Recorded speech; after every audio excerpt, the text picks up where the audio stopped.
want to welcome Ioannis. Is that close? Ioannis or Yanis. It doesn't matter either. Would you like to give the folks watching a little kind of potted history of you and why you're here to have a conversation today?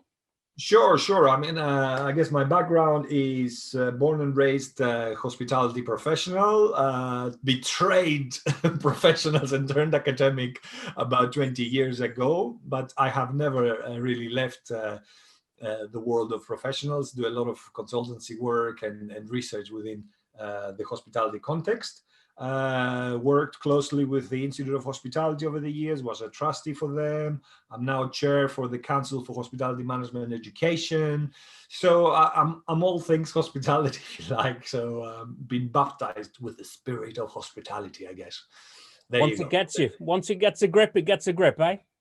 Well, it's the passion, you know. It's something that it's like a fire that burns and never goes out, no matter what happens.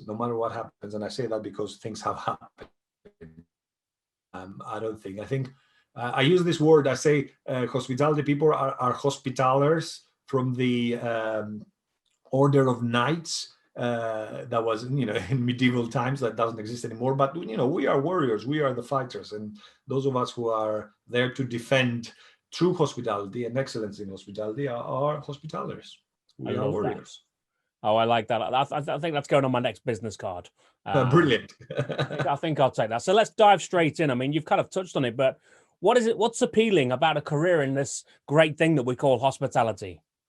Well, look, it depends who I'm talking to, but I'm going to try and give a general. There is one thing that whoever I talk to is it makes this industry very different to a lot of other ones, and that's really the people.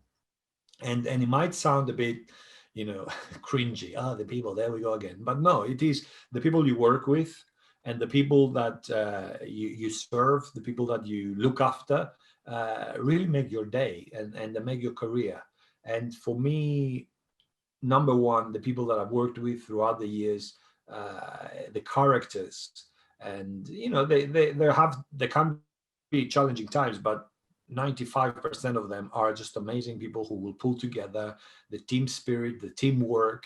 That for me is the essence of what hospitality is all about.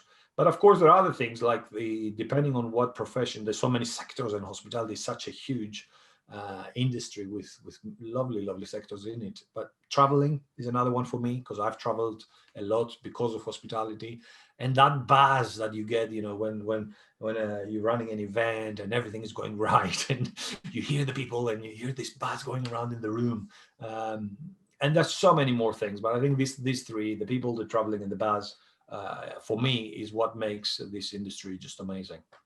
And that buzz, I mean, you say the buzz when things are going right. For me, there's a certain sort of part of me that I don't know what it indicates about me as a person, but I like it when you can just feel it get into kind of the tipping point of going wrong, and you're able to identify that, connect it, and fix it. That moment is like, yes. And that's why I say when they're going right, because they never go wrong.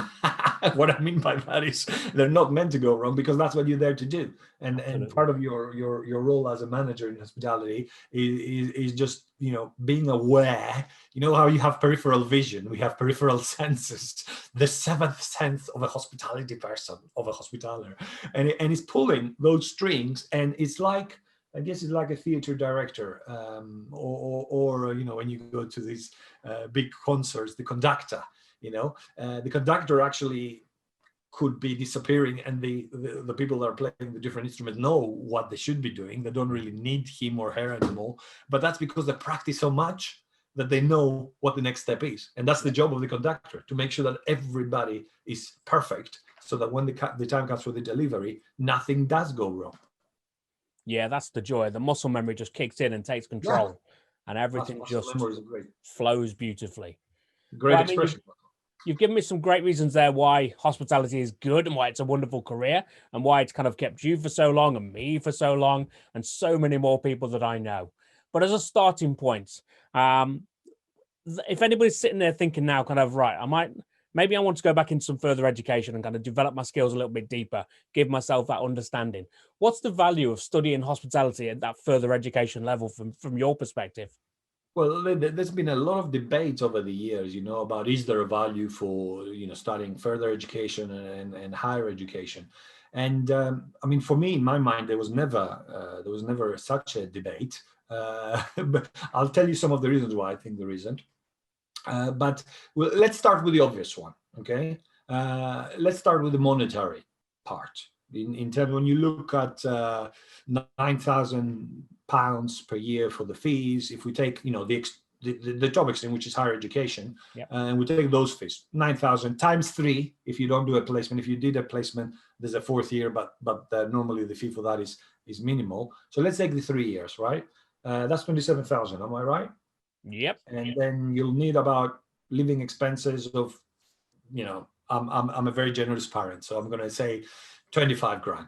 Is that being Kids are generous? living their best life.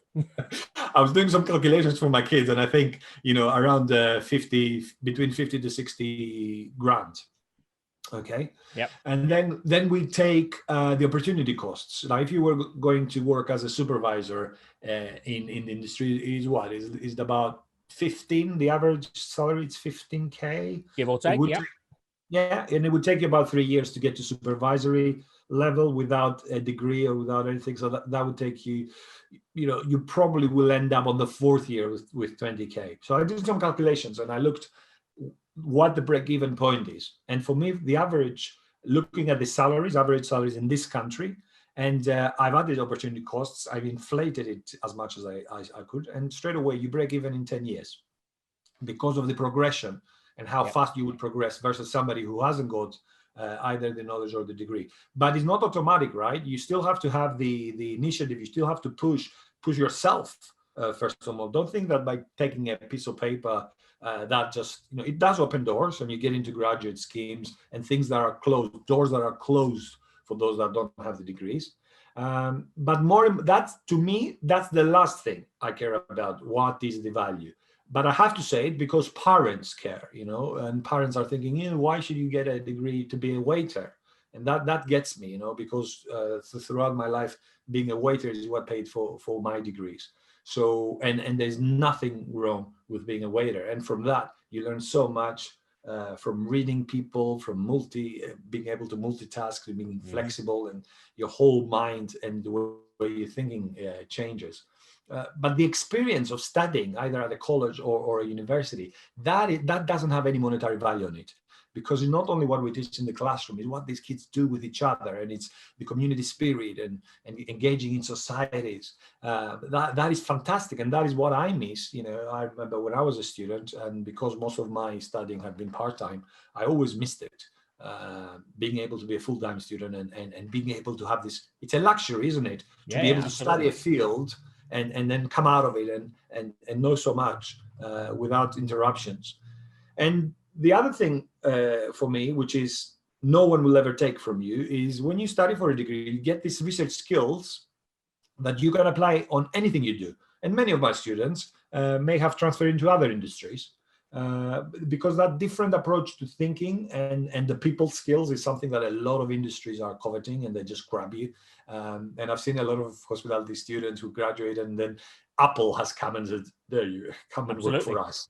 Well, so good retail businesses are thinking like hospitality businesses, aren't they? That's the simple answer. Yeah, I mean, you can be trained in IT and know everything about IT, but you might not have those skills that really work when you try to problem solve. It's not just about you; it's about a lot of other stakeholders. So a lot of transferable skills that you will get not just from studying in the classroom, but also working with your colleagues.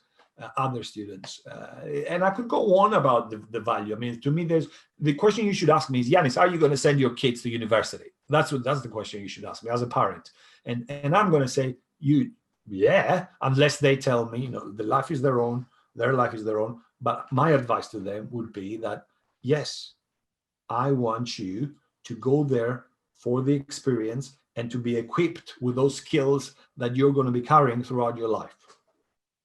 I think you make a really good point there about the way it kind of encourages you to think and to be able to kind of really kind of dig in and research and pair your instinct, because we all have kind of instincts to a certain degree. But if you compare those instincts with actual kind of researchability, then you open up a whole new world to yourself. I mean, data and instinct tied together is an amazing thing. Yeah, no, definitely. So if I'm at university, what qualifications are available to me? What will that kind of lead me into? Okay, now there's probably going to be a few people listening into this, so I got to try and remember all the qualifications. Forget I work for a university for a second. So, look, if we start from the very beginning, and I'm probably going to get this wrong, but I think we have apprenticeship standards, and I think there's the Institute of Apprenticeships, which lists standards across numerous sectors. So I think it's instituteofapprenticeships.org, their website, if I remember correctly. Mm-hmm. Then you have you got BTEC, yeah, so people could go for BTEC in a college. Then I think you've got what used to be called HNDs, which are now called Higher National Certificate and Higher National Diploma. Mm-hmm. Then if you're in Scotland, you've got the Scottish Vocational Qualifications. You move on, you've got the Institute of Hospitality Qualifications. You keep on going up, you have a Diploma of Higher Education, then you have a foundation degree, then you have an undergraduate bachelor's. You could now do a graduate apprenticeship. This is relatively still new. So you do your undergraduate with working in a particular organization. After that, you could do a master's degree, which is what we call a postgraduate degree. Mm-hmm. After that, I'm laughing because there's so much. There's a lot of options. You can do a master's of research. After that, you could do a master's of philosophy, and right at the top, you can do a DBA or a PhD, depending on whether you want a practitioner focused, which is the DBA, or you want a research focused, which is the PhD.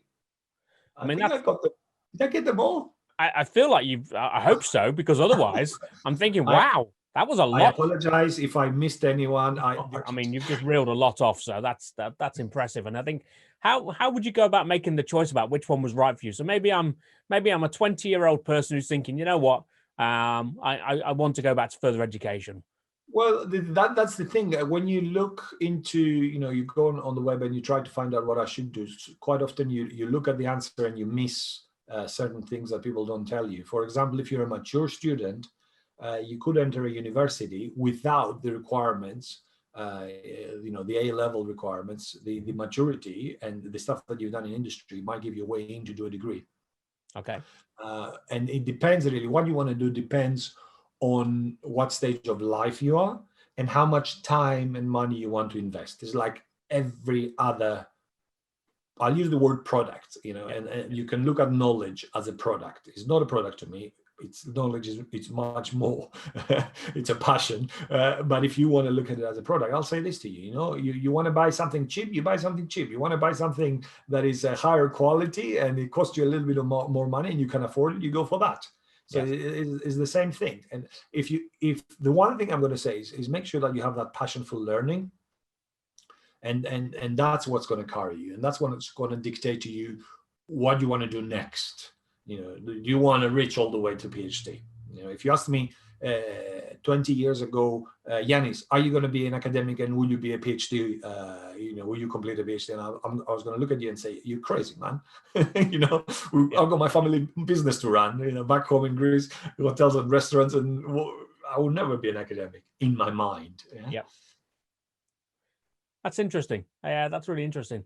So, I mean, I look at somebody like myself. I'm a 46-year-old man. I know I look good for it, but still, a 46-year-old man who was a terrible student, if I'm entirely honest with you. I was horrendous. But if I was to go back and look now and think, well, actually, you know what? I'd like to try and now make my mum proud, because it disappoints her greatly that I don't have some form of a degree or letters after my name. I could go back and do that. I could use my experience that I've built in the last 26, 27 years of working in this industry that I adore and put that to work in my favor.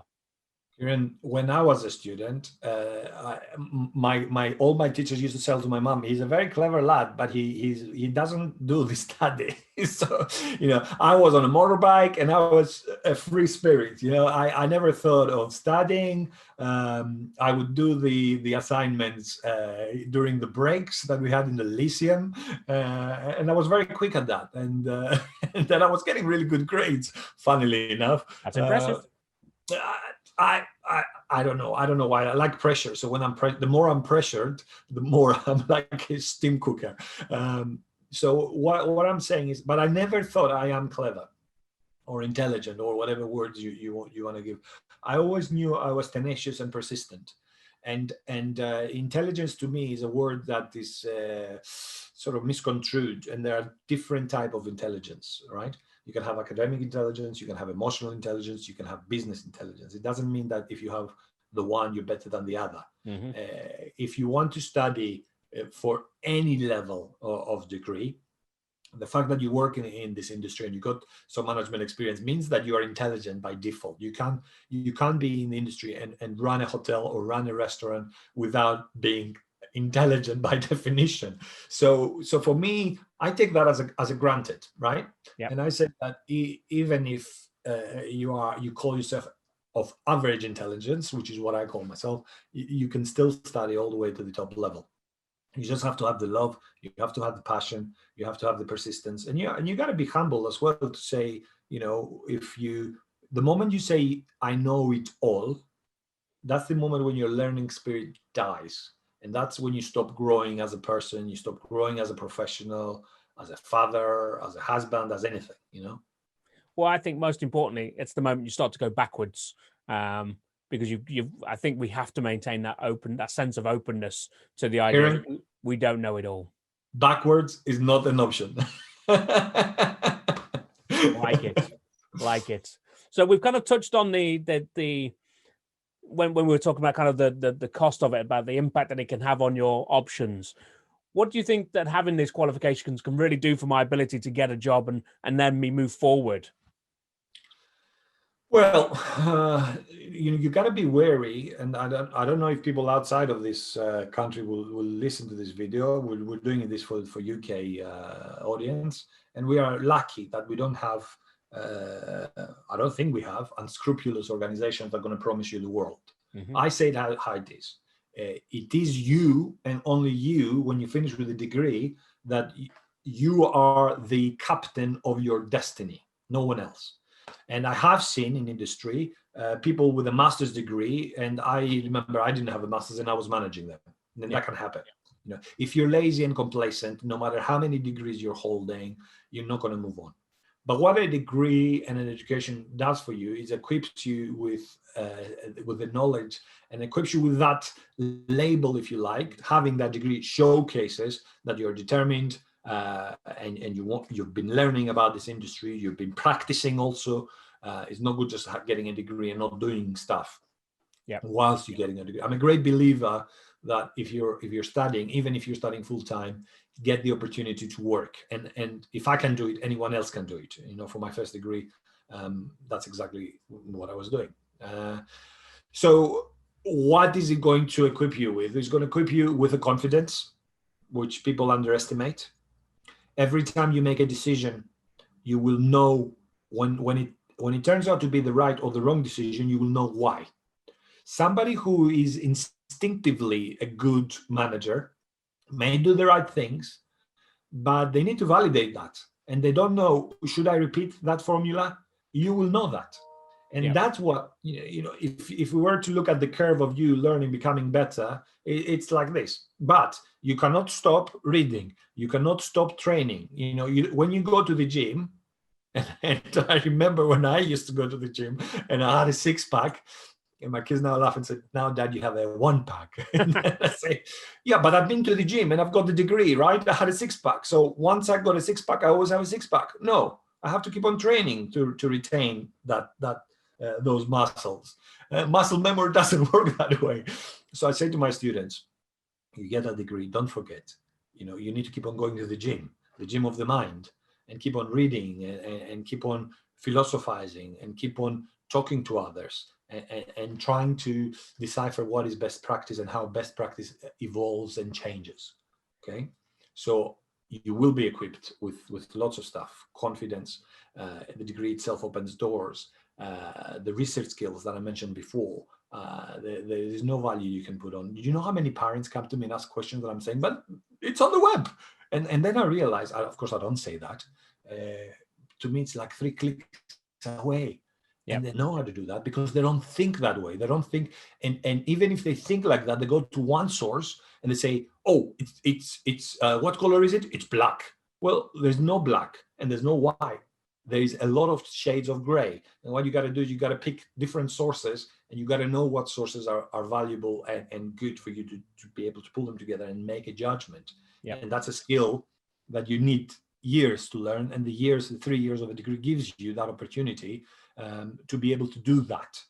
And people forget that a degree does that and more. You know, working with people and working with people that you dislike and failures.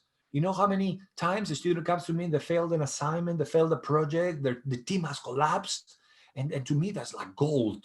These are golden moments where they grow as people. And quite often, the top students that know it all, they always excel. They're the ones sometimes that are hard for me to elevate. I'm happy for them. And I'm hoping they will continue to be geniuses. But it's the ones that are about to fail or the ones that are failing that, you know, I can push and I can give them those gifts that were given to me when I was studying. Yeah, and then when they go out there in the industry, they are, you know, uncomparable.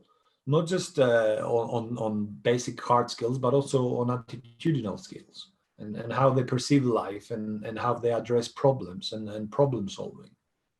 So all of those things will absolutely, I mean, all of those skills, traits, and attributes that you've talked about there, they're going to make you a very desirable individual to anybody who is recruiting new people into their business.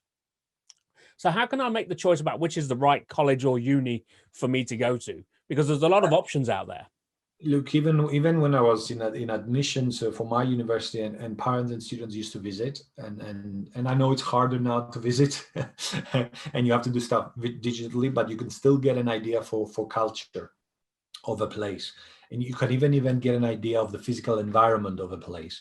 Mm-hmm. It is very important that your gut feeling, not your father's or mother's gut feeling, you're the one who's going to study. So your gut feeling tells you this feels right in terms of environment, and this feels like right in terms of culture.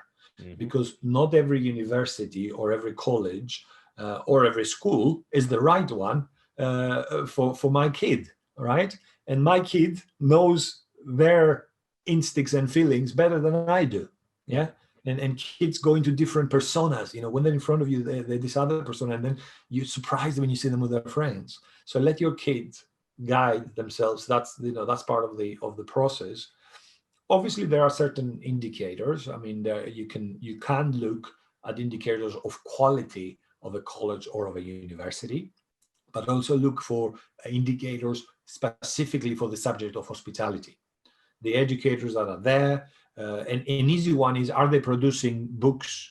What I say is, are they producing knowledge or are they consuming knowledge? Yeah. So if that's a place that books from academics who are working in other universities, that to me is like, And the other thing is, does the research, they might do amazing research, but does that research find its place in the classroom? In other words, will my kid learn from, you know, you have the most famous professor that does this amazing work in hospitality, but is never in the class. Yeah. You know, that's another indicator to me that, okay, great research, but does it find, it's about my kid, right? Is my kid going to learn the stuff that this professor knows from that professor or not?